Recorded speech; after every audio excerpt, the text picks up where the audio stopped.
Imagine waking up one morning and realizing that almost everything your society believes about morality, truth, religion, and purpose is built on assumptions that no one has seriously questioned. Now imagine having the courage to challenge all of it. That was Friedrich Nietzsche. More than a century after his death, Nietzsche remains one of the most misunderstood philosophers in history. Some see him as a nihilist. Others call him the philosopher of individual freedom.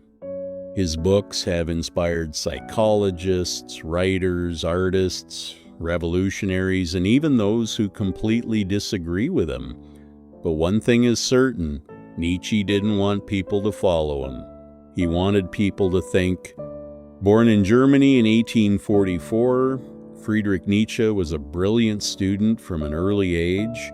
His father, a Lutheran pastor, died when Nietzsche was only 4 years old, leaving him to grow up in a household filled with women, his mother, grandmother, and sisters.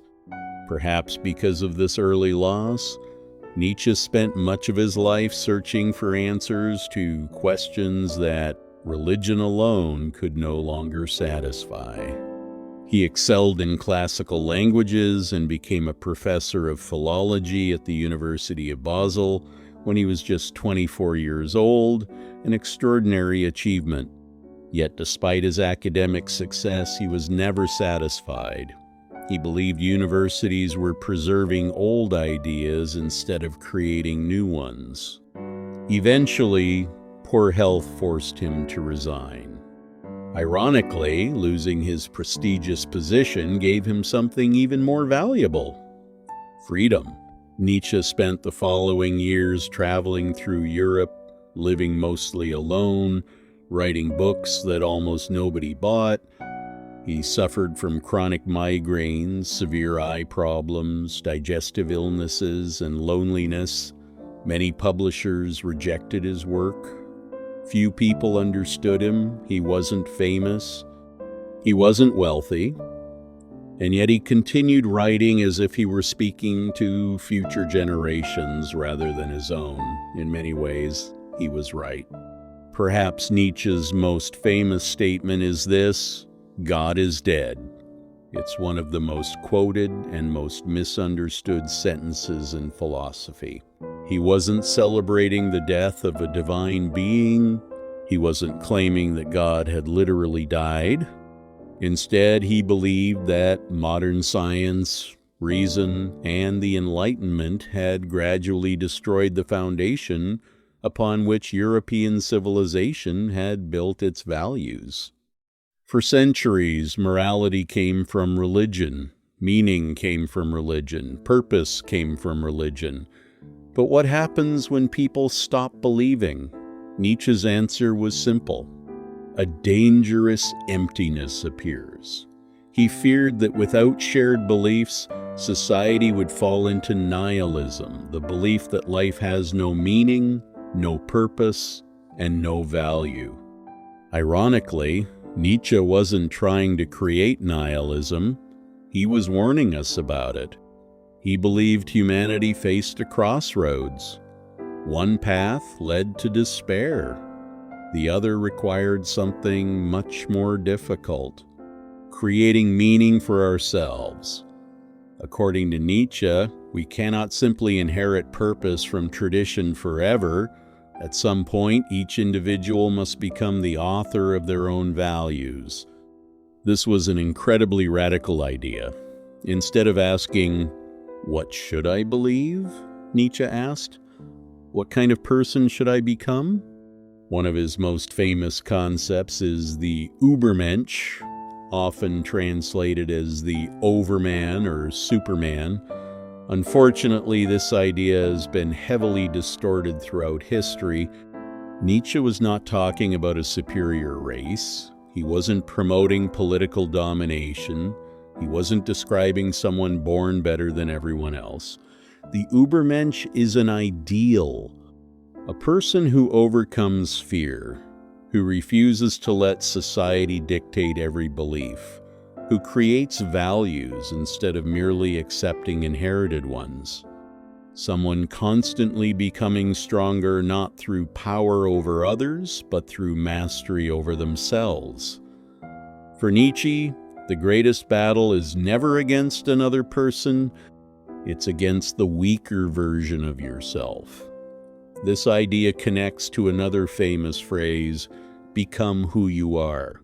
At first glance, it sounds simple, but Nietzsche believed becoming yourself is perhaps the hardest task in life. Because from childhood, we're constantly told who we should be. Parents, teachers, religious leaders, governments, friends, social expectations, even social media today tells us what success should look like, how to dress, what to buy, who to admire, how to think. Nietzsche challenged all of it, not because every tradition is wrong, but because blindly accepting any tradition means living someone else's life instead of your own. Another central idea in Nietzsche's philosophy is what he called the will to power. Many people mistakenly interpret this as a desire to dominate others. But Nietzsche's meaning was much deeper. He believed every living being possesses an inner drive, not merely to survive, but to grow, to overcome obstacles, to transform weakness into strength, to create, to improve, to become more than it was yesterday. The will to power isn't about controlling the world. It's about refusing to let the world completely control you. True strength, according to Nietzsche, begins within.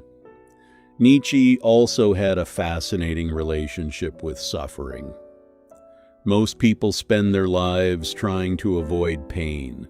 Nietzsche thought that was a mistake, not because suffering is good, but because suffering often becomes the birthplace of growth. One of his most famous quotes captures this perfectly. "What does not kill me makes me stronger." While life doesn't always work that neatly, Nietzsche believed hardship reveals character in ways comfort never can. Without struggle, there is no transformation. Without resistance, there is no strength. Without failure, there is rarely greatness. He admired people who could look directly at suffering without pretending it didn't exist. They accepted reality and still chose to move forward.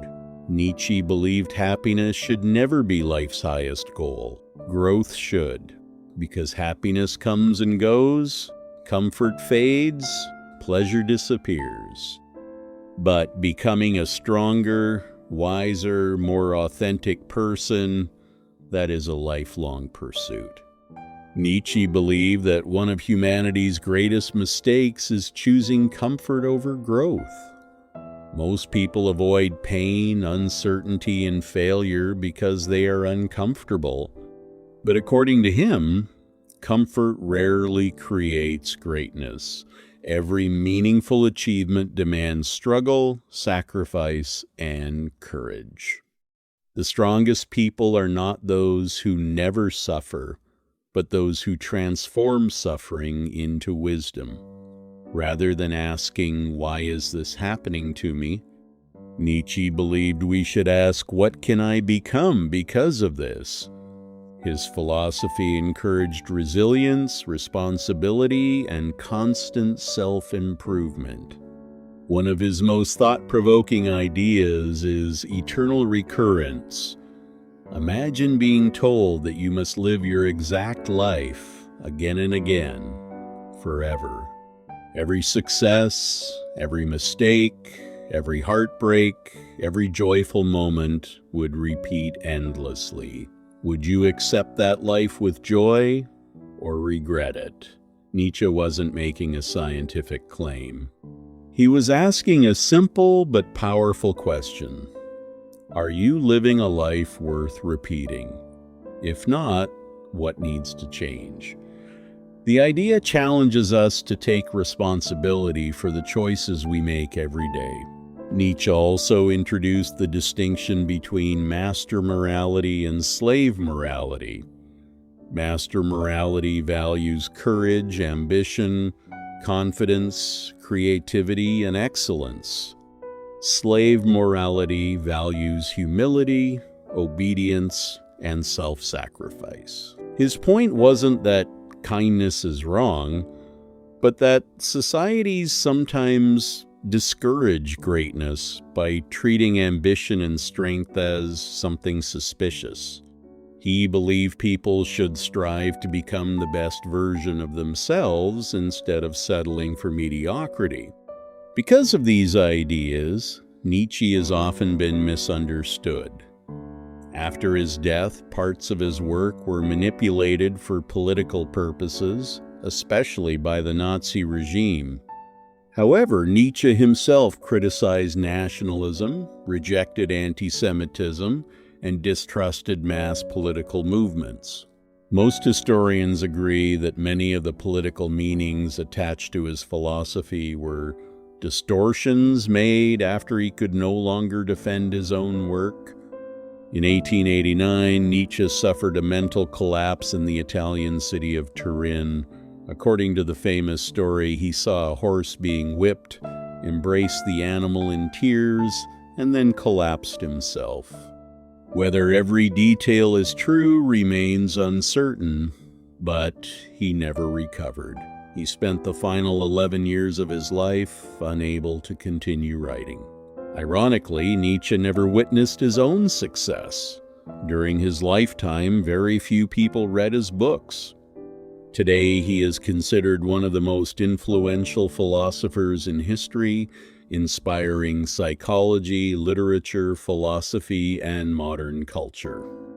Nietzsche never promised an easy or comfortable life. Instead, he challenged us to ask difficult questions. What if meaning isn't something we discover, but something we create? What if our greatest enemy isn't the world, but our own fear of becoming who we truly are? More than a century later, his ideas continue to inspire, challenge, and provoke millions of people. His message remains timeless. Don't simply accept the life you've been given. Have the courage to create one that is truly your own. Thank you for listening. If you enjoyed it, don't forget to hit the like button and share your thoughts in the comments.